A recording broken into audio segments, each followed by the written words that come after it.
بسم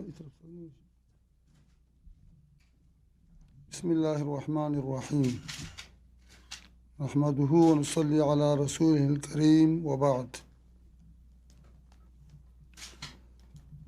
يقين لرم في افغانستان کوم مشکل او کوم مسائل و هغه باندې صدر صاحب یو څه مجمل رڼا واچوله.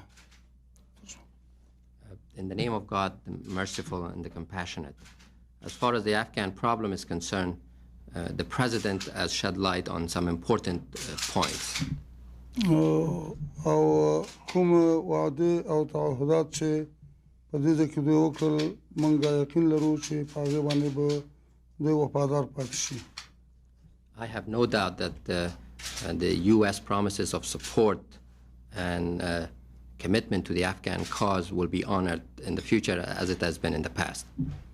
دا چې موږ ته موقع راکړل شوې ده چې موږ د خپل مملکت غږ دنیا ته ورسوو او دنیا ته خپل فریاد ور واورو دې نه ممنونیت ښکاروو. I'm grateful for the opportunity to express the voice of the Afghan people to the world. This is an important opportunity for us. افغانستان کې نن سبا 1 میلیون زیات شهیدان شوي دي کلی او کورونه بازارونه ټول رنګ شوي دي ځنګل شوي دي واړه اطفال په بمونو باندې الوتې دي د خاورو لاندې شوي دي ټانګونه په تیر شوي دي او ژوندي په اور سوځېدلي دي. In Afghanistan, we have more than 1 million martyrs, and many children have been killed, villages have been destroyed, and the war continues and intensifies. نو د ټولو مظالمو سره سره مجاهدین او مسلمان افغان ملت د هغوی په مقابل کې مقاومت ته دوام ورکړی دی او موږ باور لرو چې دا دوام به جاري وساتي او فعلا د مجاهدینو مورال خورا لوړ دی. In the face of these sacrifices or these costs, we have continued our resistance and we shall continue to do so.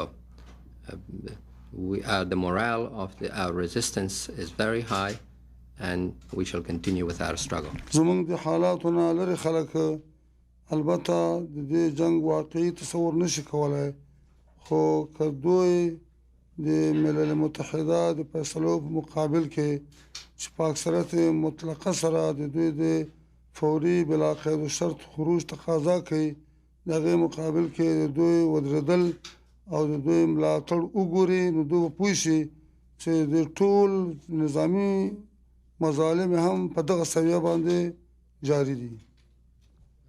Although the United Nations overwhelmingly has called for the withdrawal of the Soviet troops, unconditional withdrawal of Soviet troops, but the Soviets have continued the war, and this war, in our view, is likely to continue.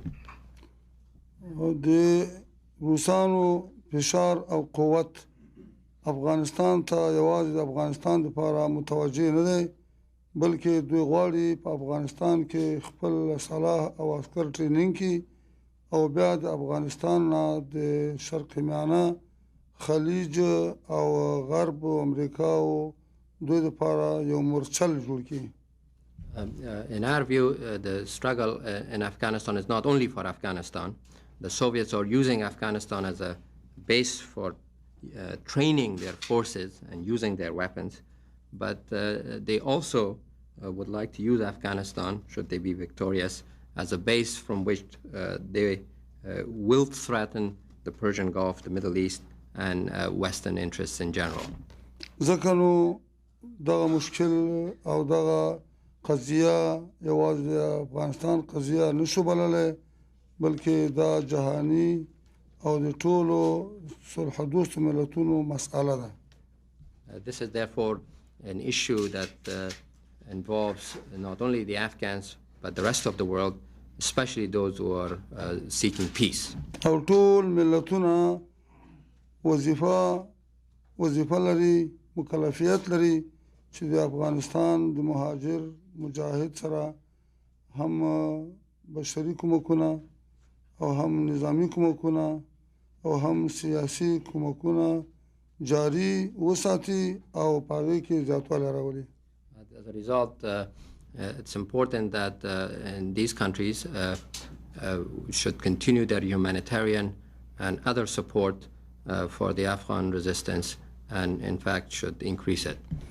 افغانستان کې مونږه د افغانستان د تبعو د افغانستان د خلکو په خوخه حکومت غواړو او مونږه دا په دې کې بل چاته مداخله جرم او د قانون خلاف کاروایی بولو.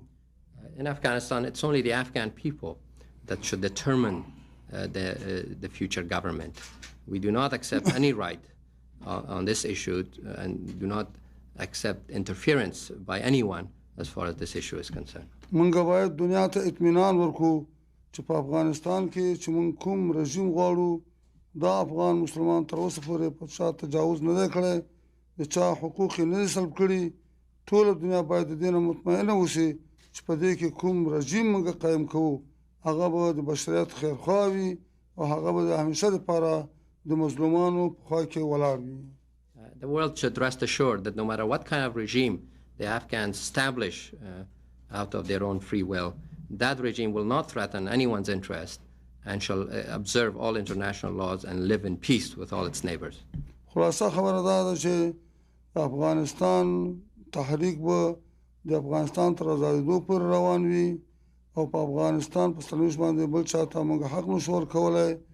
افغانستان خلک نن سبا د ټولو دولتونو نه د کومک غوښتونکي دي او افغانستان باید په رسمیت باندې مجاهدین وپېژندلی شي. And once again, I want to reiterate that our struggle shall continue until the Soviets leave Afghanistan and until a government that the Afghans accept comes to power. We do not accept the preferences of others as far as our government is concerned. But we also would like to point out that we would like increased political support and recognition for our movement consistent with increased military achievements that we have on the battlefield. بس په پای کې دا خبره کوو چې لکه چې رسام د چا رسم بد او ښه لیکلی شي همدارنګې یو ثقافي او دا کوم خلک چې هغوی اخبار چلوي هغوی کولی شي چې یو موضوع صحیح تحلیل کړي او یا غلط تحلیل کړي خو غلط تحلیل کوونکی که څه هم چاته ضرر ورسوي د شخصیت هم په ځمکه غورځوي.